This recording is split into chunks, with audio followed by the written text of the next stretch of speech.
이재명 대통령, 지금부터가 진짜 본무대입니다. 이번 순방의 하이라이트이자 실형 외교의 성패가 달린 한미 정상회담이 코앞으로 다가왔는데요. 전용기 민주당 의원, 김희정 국민의힘 의원, 배종찬 인사이트K 연구소장 세 분과 함께 한미 정상회담 의제와 전망 집중 분석해 보겠습니다. 어서 오세요. 네, 반갑습니다. 네, 이재명 대통령이 미국으로 향하는 공군 1호기 안에서 깜짝 기자간담회를 열었는데요. 한미 정상회담 준비 상황에 대해서 어떤 얘기를 했을까요? 직접 들어보시죠.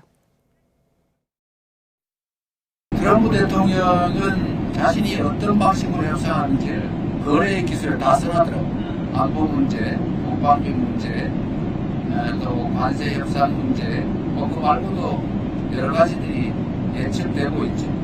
저는 회담 의제는 트럼프 대통령이 제기할 수도 있고 제가 제기할 수도 있는데 제한 없이 필요한 얘기는 다 해볼 생각입니다. 나쁜 얘기 아니고 다 해봐야죠. 자주 있는 기회도 아니고. 네, 어디로 튈지 모르는 너무나 어려운 협상 상대 트럼프 미국 대통령입니다. 이재명 대통령은 기내 기자간담회에서 이 협상의 기술이라는 트럼프 대통령의 저서에 협상 기술이 다 써 있더라 이렇게 얘기를 했습니다. 자신감의 표현일까요? 실제로 트럼프 대통령이 무엇을 원하는지를 기본적으로 가지고 갔다. 그러니까 준비가 된 순방길이다. 저는 그렇게 평가하고 있습니다. 그리고 과거에 이재명 대통령이 후보 시절부터 강조했던 내용은 트럼프 대통령은 기본적으로 사업가의 면모를 보이고 있기 때문에 처음에는 세게 나오더라도 나중에 갔을 때는 철저하게 계산된, 그러니까 미국의 이익이 어떤 것이 우선되느냐를 자주 보는 스타일이다라고 평가한 게 있거든요. 그런 측면으로 봤을 때 지금의 순방도 그리고 과거에 있었던 관세 협상도 결국에는 미국에 얼마나 많은 이익과 돈을 안겨줄 것인가에 대해서 이야기를 해왔기 때문에 그런 측면과 지금 트럼프 대통령이 저서에서 밝혀둔 내용들을 종합해서 아마 대응을 할 것이라고 보고 있습니다. 그렇기 때문에 처음에는 굉장히 좀 난항일 것이다 라고 예상을 할 수 있겠습니다만 정확하게 줄 거 주고 받고 받는 실용 외교의 면모를 보일 것이라고 기대는 하고 있습니다. 예, 야당 입장에서도 국익을 위해서 이 협상에 잘 되길 바라는 마음은 한 가지이실 텐데 사실 이 3,500억 불을 투자하겠다라고 관세협에서 말하지 않았습니까? 이 부분은 사실상 어음의 개념이라면 명문화해서 언제 어디에 투자할지 확실히 해두는 것 이런 건 또 현찰을 주는 개념이나 비슷할 텐데 어떻게 협상을 정리하고 올 거라고 예상하세요? 일단 저는 앞서 이제 이렇게 기자회견을 하고 소통하는 것은 굉장히 좋은 모습이라고 생각합니다. 아마 기자들을 통해서 국민들에게 자신감을 보여주고 싶은 거는 굉장히 좋은데요. 그런데 사실은 이제 끝나고 와서 하는 내용이 아니라 가는 길에 이런 얘기를 한 거는 조금 더 신중했어야 되지 않나라는 생각이 듭니다. 뭐냐면 앞서 말씀하셨듯이 전체적인 회담에 대해서 우리가 상호관세 비율이나 이런 거는 정했습니다만 투자를 정확하게 어떻게 할 건지 그리고 투자 금액에 대해서 한국으로 가지고 올 수 있는 상황인지 90% 그대로 미국에 남겨야 되는 상황인지 펀드 형식인지 직접 투자 형식인지 이런 거는 아무것도 정해지지 않고 정상회담에서 이제 구체적으로 정리가 되어야 될 내용입니다. 그래서 이런 게 모두 불투명한 상황에서 40년 전에 쓴 미국의 대통령의 책을 가지고 내가 이걸로 다 뗐어 이런 식으로 얘기를 하는 거는 조금 이 중요한 협상 앞두고 덜 신중한 모습이지 않은가라는 그런 우려가 있습니다. 특히 아직 실무 협상이 마무리가 되지 않은 상황이기 때문에 또 요즘은 이런 기사를 미국에서도 다 보고 있습니다. 그래서 조금 더 국익을 생각하신다면 그냥 러프하게 자신감을 비춰주는 거는 좋습니다만 마치 트럼프는 내 손 안에 다 있어. 나 이 책 떼고 갔기 때문에 잘할 수 있어. 이런 거는 오히려 국익을 훼손할 수 있다라는 말씀을 드리고 싶습니다. 예, 이재명 대통령이 참고했다는 트럼프 미국 대통령의 저서가 너무 오래된 것이 아니냐 이 부분을 좀 지적을 해주셨습니다. 한미 정상회담에서 가시적 성과를 내기 위해 정부는 그야말로 총력전을 벌이고 있습니다. 강훈식 대통령 비서실장까지 미국에 급파가 됐는데요. 미국에 도착한 강 실장의 목소리까지 들어보시죠. 한 사람이라도 더 만나고 한마디라도 더 설득할 수 있다면 당연히 가야 된다고 생각합니다. 실장님이 다 오시는 게 굉장히 이례적이라서 뭔가 협상에 좀 난관에 봉착한 거 아니냐라는. 난관이라는 표현보다도 총력을 다하고 있다. 이렇게 이해해 주시는 게 더 옳은 표현이라고 생각합니다. 네, 위성락 국가안보실장과 김용범 정책실장에 이어서 강훈식 비서실장까지 이렇게 대통령 비서실장이 해외 순방에 동행하는 건 상당히 이례적인데 강훈식 비서실장이 이렇게 얘기했습니다. 난관이 아니고 총력을 다하는 것이다. 이렇게 해석해달라고 요청을 했어요.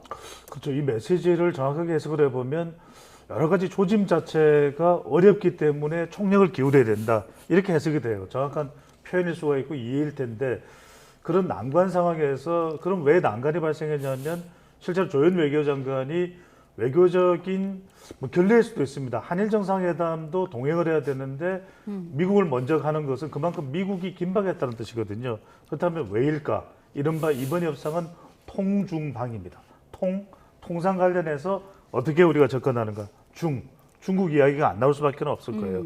더군다나 통상 관계자는 어차피 가는 것인데 조현 외교부 장관의 긴박한 행보에 우리가 주목을 하는 것은 뭔가 중국이나 북한 안보와 관련된 외교 안보 관련된 뭔가 이슈가 있는가 보다라고 해석을 할 수가 있는 것이고 이것은 이제 방위비 주한미군의 역할 이런 부분인데 여기에 대해서 이른바 트럼프 대통령과의 인간적인 교감을 이재명 대통령과 대통령이 어떻게 해나가느냐가 매우 중요할 수밖에 없습니다. 강훈식 비서실장까지 참여를 했다는 것은 일종의 정부에서 총무적 역할을 담당하고 있는 것이거든요. 그러니까 아주 셈법에 구체적으로 들어가서 강훈식 비서실장의 역할도 있거든요. 수잔 와이스 백악관 실장과도 뭔가 만남이 있을 거라는 이야기거든요. 짧게 이제 요약을 해드리면 결국 협상의 기술입니다. 결국 크게 생각해야 된다. 최대한 이재명 대통령은 침착한 것이 좋습니다. 절대 침착하라. 두 번째는 지렛대를 활용하라. 그래서 주고받는 게 있지만 우리가 그걸 확정할 필요는 없습니다.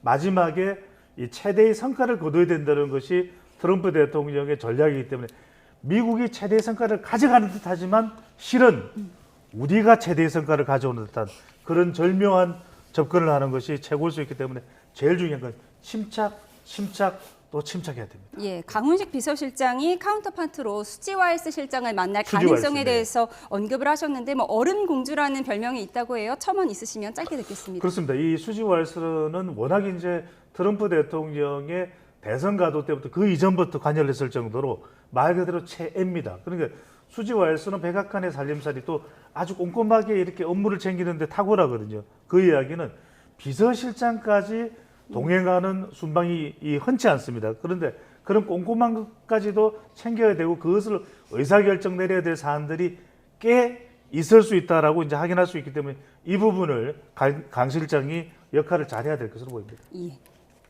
네, 사실 이 외교 관계에서 가면은 역할이 명확하게 있습니다. 소위 한국 대표단에서 역할이 있는 건지 아니면 미국에서 이 사람을 필요로 하는 건지에 대해서 명확하게 다른 분들은 이게 딱 보이는데 사실은 현재 비서실장 같은 경우는 그게 뚜렷하게 눈에 보이지 않는 실정입니다. 통상의 경우는 이제 정책실장이 담당을 합니다. 그리고 외교 안보의 경우는 이제 안보실장이 담당을 하고 있습니다.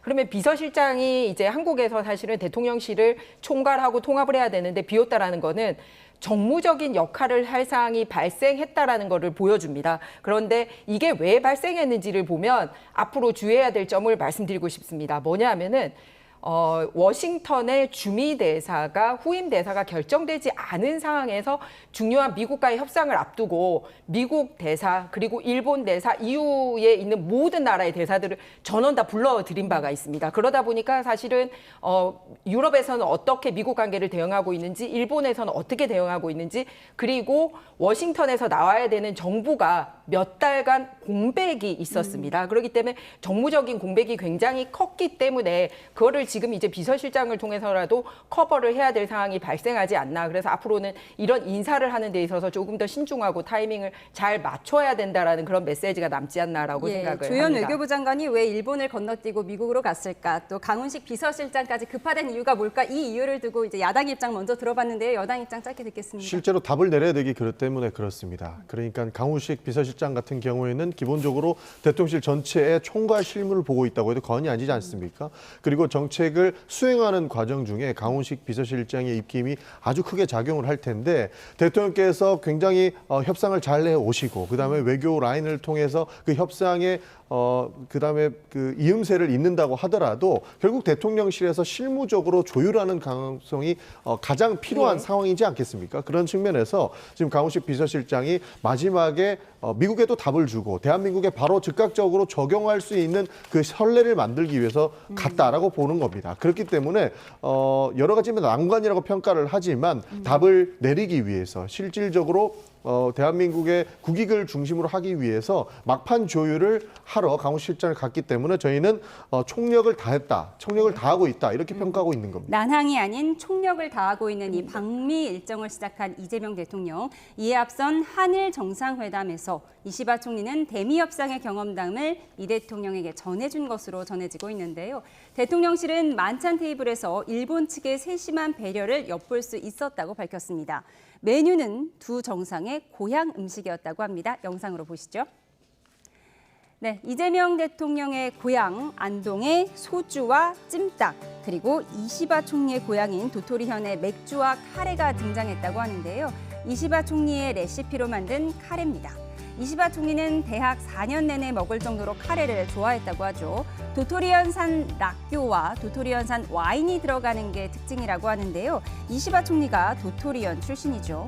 그렇다면 카레 맛은 어땠을까요? 들어보시죠. 시방 카레 맛은 경험이야기 됐습니다. 여러분들 기회가지고 한번 드셔보시기 바랍니다. 드셔보시면 합니다. 미국과의 어려운 협상을 앞두고 어찌 보면 동병상련인 두 정상. 먼저 트럼프 대통령을 상대해본 이시바 총리가 조언도 했다고 하네요. 들어보시죠. 이시바 총리는 매우 우호적으로 우리 대한민국과 미국과 협상에 대해서 많은 조언을 해주었습니다. 제가 특별히 요청드려서 자신들과 미국과의 협상 내용에 대해서 좀 더 구체적으로 알려주고 또 앞으로 한국이 미국과 협상하는 데서 어떤 점에 주의하면 어떤 이점이 있을 것이다 라는 점에 대해서 구체적으로 세부적으로 협조해 주기로 약속도 했습니다. 네, 이시바 일본 총리는 트럼프 대통령과 올해 2월과 6월 두 차례 정상회담을 한 바 있는데 이시바 총리 나름의 경험담을 이재명 대통령에게 공유해줬다고 합니다. 어떤 팁을 줬을까요?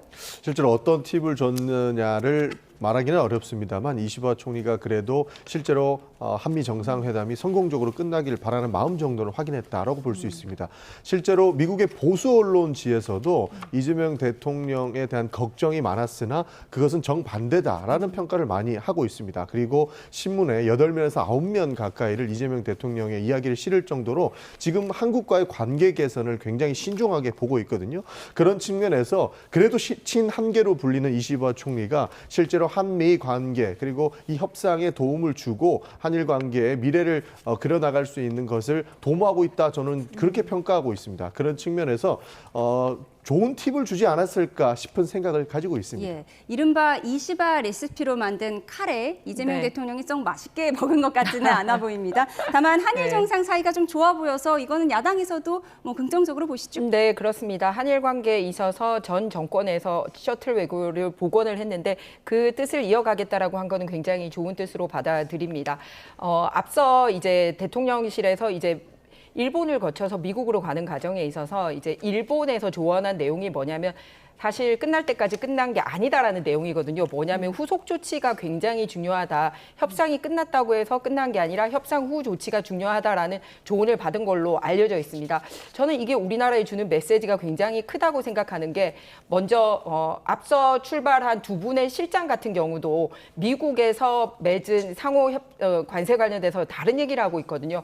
김용범 정책실장 같은 경우는 이제 소고기하고 쌀은 완전히 협상이 끝난 거다라고 얘기를 한 반면에 위성락 외교안보 실장 같은 경우는 아직까지 남아있는 상황이다라고 얘기를 하고 있습니다. 그런 식으로 얘기를 한다면 사실 이시바 총리가 얘기한 부분이 딱 맞아떨어진다라고 보여집니다. 왜냐하면 같은 대통령실 안에서도 이렇게 해석을 달리하고 있으면은 한국과 미국 사이에서도 해석이 굉장히 다르다라는 것을 보여주고 있는 부분이거든요. 그리고 또 하나 협상이 끝난 다음에 EU 같은 경우는 27개국의 회원국이 있음에도 불구하고 빨리 그 서면화하는 데 성공을 했습니다. 하지만 우리는 아직까지 그게 남아 있어서 이번에 한미 정상회담에서 회담 마친 후에 이거를 빨리 픽스하는 게 안정성을 가지고 올 수 있는 부분이거든요. 그래서 그런 조언을 한번 잘 새길 필요가 있지 않나 이렇게 생각합니다. 여야의 조언을 들어봤습니다.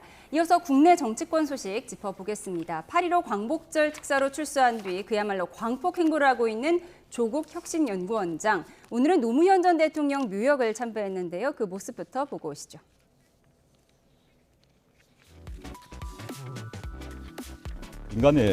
인간으로서 도리 아니겠습니까? 지방선거 운동을 지금 하려고 광주나 전주를 가는 건 아니다.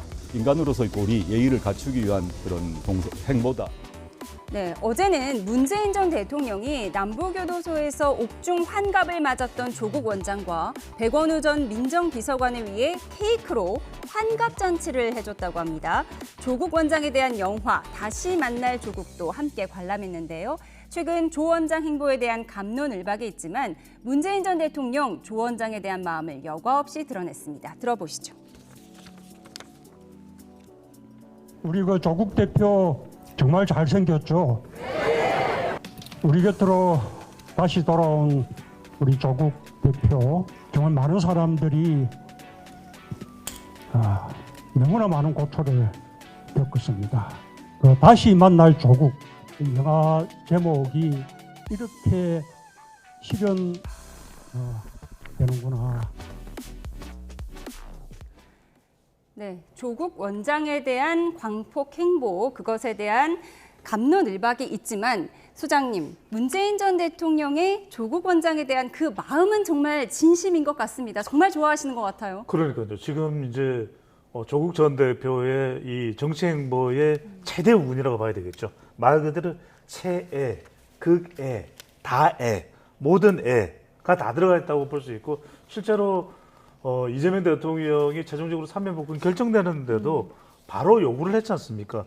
문재인 전 대통령이 조국 전 대표한테 꾸기요 이렇게 이야기를 했다는 것은 뭐 조국의 공부도 이야기를 했고 어떤 인물에 대해서도 문재인 전 대통령이 이렇게까지 애정을 표현한 적은 없습니다. 그러니까 그만큼 지금 PK 지역이라고 하는 지역적 기반 그리고 문재인 전 대통령이라고 하는 정치적인 후광 그것이 얼마나 크고 적고를 떠나서 전직 대통령의 전폭적 지원을 받는 겁니다. 그러다 보니까 지금 조국 전 대표의 일정은 일각에서는 좀 숙고를 해야 된다. 또 좀 더 이 행보에 대해서도 좀 있다가 자숙하는 모습을 보여야 되는데 그런 기미는 보이지 않는 거죠. 그래서 말 그대로 광폭 행보, 외연학대, 본격 정치가 계속되고 있습니다. 예, 말씀하신 부분을 좀 더 자세히 짚어보겠습니다. 조국 원장의 광폭 행보에 대한 민주당과 조국 혁신당의 생각도 많이 다른 것 같은데요. 조국 원장 어제 부산을 찾아서 2030 청년 세대, 특히 남성 일부가 극우화돼 있다고 주장을 했는데요. 직접 들어보시죠. 2019년에 조국 사태라고 불리는 그 평가가 다른 것 아니겠습니까? 예. 물론 법률적으로 또 정치적으로는 해결되었습니다만은 2030 세대는 다르게 생각하시는 것 같고 2030이 70대와 비슷한 성향을 보이지 않습니까? 특히 20, 30대 남성의 경우 그렇습니다. 2030의 길을 이 극우 정당인 국민의힘이 이제 포획하고 있다. 어떤 분들은 20, 30대가 왜 극우화 안 됐다 하는데 그건 아니라고 봅니다. 극우화돼 있는 부분은 좀 용인할 수가 없죠. 네, 이번 사면이 대통령 지지율에 부정적 영향을 준다는 분석에 잇따르자 민주당 의원들도 우려를 제기하고 있죠. 박지원 의원은 신중해야 한다, 소탐대실하면 안 된다고 지적했고 앞서 조국 원장 사면을 제안해왔던 강특구 의원도 이렇게 말했습니다. 그 법원의 판단 또한 우리가 존중해야 된다고 생각합니다.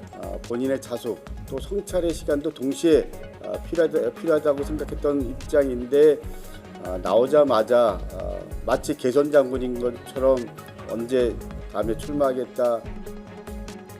인간적 도리도 하지 말란 말이냐. 과도한 견제는 창살 없는 감옥이다. 민주당의 우려에 조국 혁신당 크게 반발하고 있는데요. 조국 원장도 제 길을 가겠다고 했습니다. 야당의 반응까지 이어서 들어보시죠.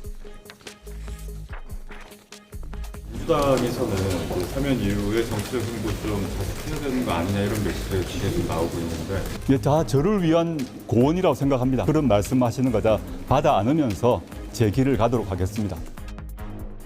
지난번에 있었던 그 된장찌개 사건 같은 경우에는 아직까지도 SNS 사진 몇 장이나 글 몇 편으로 국민들에게 위선적으로 다가갈 수 있다는 착각을 하고 있는 것이 아닌가. 활용점정으로 이번에 갑자기 2030 세대에 대한 훈계를 하기 시작한 것은 도대체 어쩌면 조국 사태에 의한 그런 피해자일 수 있는 2030 세대에게 2차 가해를 하려는 것이 아닌가.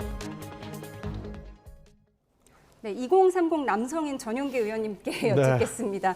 네, 조국 원장 왜 갑자기 2030 남성들이 극우화되고 있다 이 발언 왜 했을까요? 뭐 실제로 본인의 생각을 여과 없이 드러낸 것 같습니다만 동의하기는 어려운 부분이 많습니다. 그리고 정치인이 국민에 대한 평가와 규정은 굉장히 좀 보수적으로 해야 되는데 조금 과도하게 표현된 측면이 있다고 저는 보고 있습니다. 이런 우려들, 그러니까 민주당에서 나오는 목소리들은 사실상 조국 대표를 위한 고언들이 맞습니다. 조국 대표와 민주당이 그리고 조국 혁신당과 민주당의 관계가 결국엔 우리가 미래지향적으로 나가야 하는데 실질적으로 지금은 분열의 씨앗으로만 비춰지고 있지 않습니까? 그런 측면에서 조국 대표께 직언과 고언을 통해서라도 자중의 목소리를 내달라고 말씀을 드리는 것이고요. 실제로 지금 조국 대표의 정치적 행보는 굉장히 정치적으로 많이 소모되는 경향이 있습니다. 예를 들어서 그 된장찌개를 먹었는데도 그것까지도 시비 걸고 있지 않습니까? 뭐 앞에는 소고기를 먹었네 맞네 이런 이야기는 그냥 인간적으로 싫어하는 부분들을 저는 드러내고 있다고 보기 때문에 별을 순간을 기다리신다면 지금은 자중하시는 것이 오히려 본인에게 더 도움되지 않을까 하는 말씀들을 민주당 내부에서도 드리고 있다. 저는 그렇게 평가하고 있습니다. 예, 지금 민주당 내에서도 조국 원장 조금 자중해줬으면 좋겠다 이런 마음인 것 같은데 조국 혁신당에서는 오늘 과도한 견제는 창살 없는 감옥이다 이렇게 반발했거든요. 아까 조국혁신당에서 아무것도 하지 말란 말이냐 이런 얘기를 하는데요.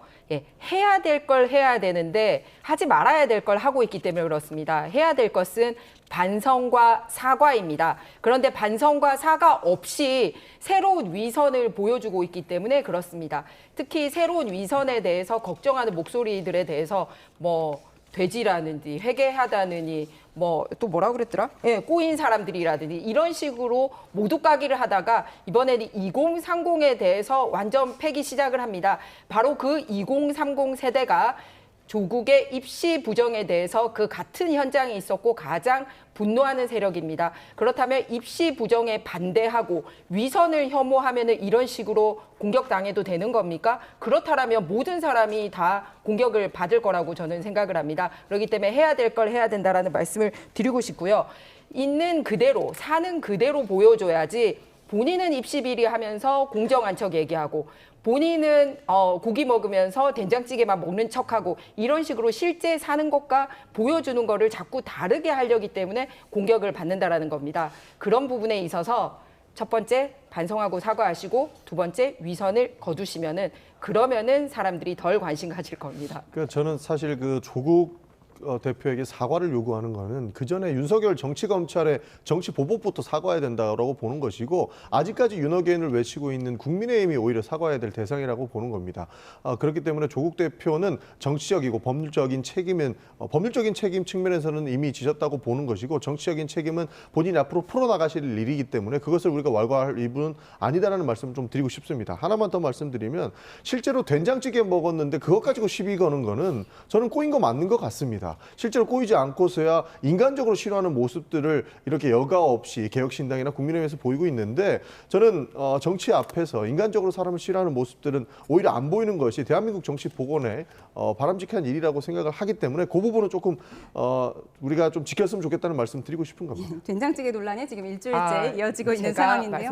짧게 듣겠습니다. 정치권이 먼저 문제 제기를 했던 게 아니라 소위 네티즌들이 발견을 한 일입니다. 정치권이 일반인 국민들이 관심도 없는데 그 문제 제기를 했다는 게 아니고 앞서 말씀드렸듯이 원래 자기 사는 대로 투명하게 보여주고 그리고 자신의 말과 행동이 일치하면 되는데 그러지 못한 모습을 과거와 똑같이 형벌을 받고도 보여주고 있기 때문에 그런 거고요. 그리고 정치 검찰 말씀하시는데 대법원 판결까지 난 상황입니다. 그렇다면은 검찰뿐만 아니라 이 1심, 2심, 3심에 있는 판사들도 다 공격을 받아야죠. 그리고 중요한 거는 입시 비리 사실이 없어지지 않습니다. 인턴 허위 조작한 거라든지 그리고 표창장 만든 거라든지 그리고 논문 일저자로 올린 거라든지 이런 입시 부정 사실은 명확하게 존재를 하고 있기 때문에 이 중에 한 건만 있어도 사실 국민들에게 반성하고 알겠습니다. 사과해야 될 일이라고 생각합니다. 조국 원장 행보에 대한 여야 입장을 좀 충분히 들어본 것 같습니다. 이어서 국민의힘 이야기 해보겠습니다. 내일 결론이 나는 국민의힘 전당대회. 반탄파인 김문수, 장동혁 후보가 당대표 결선에 오르면서 한동훈 전 대표를 지지하는 찬탄파 표가 어디로 갈지가 승부를 가를 수 있다는 분석이 나오고 있는데요. 김문수 후보는 대통합, 장동혁 후보는 강성 결집을 내세우며 서로 다른 길을 선택했습니다. 토론의 장면부터 보고 오시죠.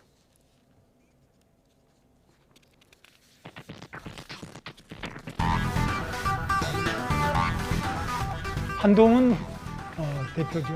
한동훈 대표는 우리 당의 대표를 했을 뿐만 아니라 또 아직까지 많은 장래가 있기 때문에 우리 당을 필승으로 이끌 수 있는 곳에 적절하게 공천하는 것이 맞다고 생각합니다. 전한길 씨는 탄핵 때부터 우리 당을 위해서 우리 당과 함께 열심히 싸워온 분입니다. 열심히 싸워온 분에 대해서는 공천을 줄 수 있다고 생각합니다. 한때 친한동훈계였지만 탄핵에 대한 입장차로 지금은 누구보다 멀어진 장동혁 후보. 한동훈 전 대표는 그제 SNS에 적극 투표에서 최악을 피하게 해달라는 글을 썼는데 이게 사실상 김문수 후보 지지라는 해석이 나왔습니다. 한동훈 대표가 표현하는 최악은 저다. 그래서 김문수 후보는 차악인지 그건 잘 모르겠지만 한동훈 대표 입장에서는 저를 최악이라고 표현한 것이죠. 본인 입장에서는 제가 되는 게 최악이라고 생각하신 거고. 네, 이변 없이 김앤장의 대결, 전략 차이가 뚜렷한데요. 소장님 보시기에는 이 갈 곳 잃은 친한동훈계 표심이 어디로 갈 걸로 보세요? 네, 지금 이제 김장 대결이거든요. 김문수, 장동혁. 그래서 배추도 선생 제가 누구보다도 김장 대결 잘 분석할 수 있습니다. 이게 지난 22일 득표가 한쪽이 이제 과반수가 안 나왔기 때문인데 대체로 탄핵 반대 김문수, 장동혁 두 후보 대체로 크게 차이 나지 않나 봅니다. 그러면 한 4대4 정도 됐는데 그러면 남은 한 20% 정도의 탄핵 찬성표 이들이 결정한다. 이들이 친한동훈 성격이 강한데 지금 한동훈 전 대표까지도 제약은 피하자. 그렇다면은 김문수 후보는 포용하자고 이야기하고 있고 장동혁 후보는 윤 어게인 이야기를 하고 있거든요. 그런 만큼 지금 이 남은 20%가 사실은 이제 특정 후보에게 분노를 표시할 수 있죠. 그럼 이들이 얼마나 적극적으로 지금 문자를 받아서 하게 되는 투표 또 국민의힘 지지층 플러스 무당층 이 국민 여론조사 20%에 참여한다는 게 중요한데 보통은 분노와 심이 생기게 되면 아주 적극적이긴 됩니다.